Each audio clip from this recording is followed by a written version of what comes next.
ก่อนนี่นอกโคนนอกรีวิวนอกตลาดตรงเห็น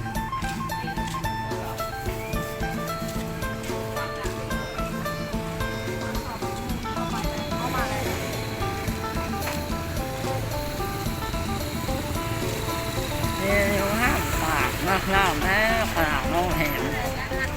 นี่นอกโอ้ยจะไปเนี่ยนอกรีวิวนี่นอกนี่นอกเห็นป่ะหุ้มเอานี่นอกขาลงเห็นนอกนี่นอกนี่นอกเท้าประมาณก่อนก็คือน้ำค้างก่อน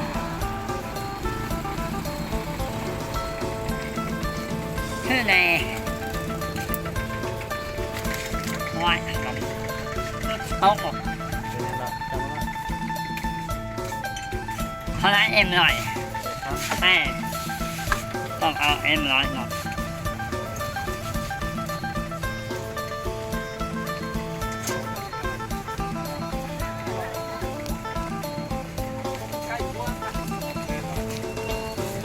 สนุก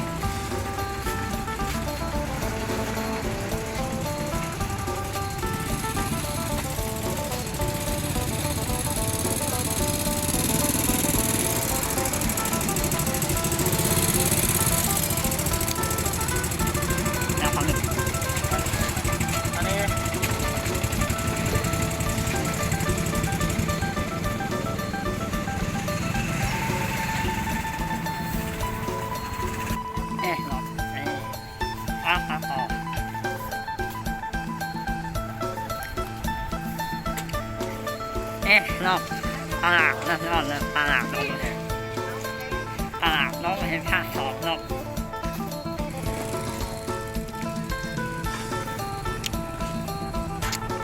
รอบเห็นไหมข้างทางรอบตลาดน้องเห็นรอบตลาดหลายรอบรอบข้างไหนครับรอบ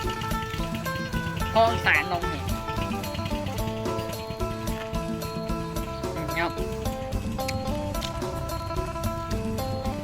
ไปแล้วไปแล้ว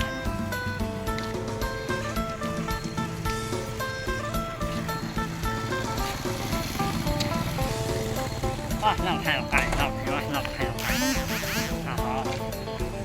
เรา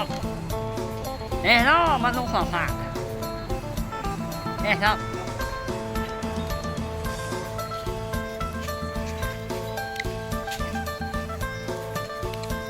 เราเป็นไก่เราเข้ามาทำเราทำลงแล้วเราไม่ยำกัน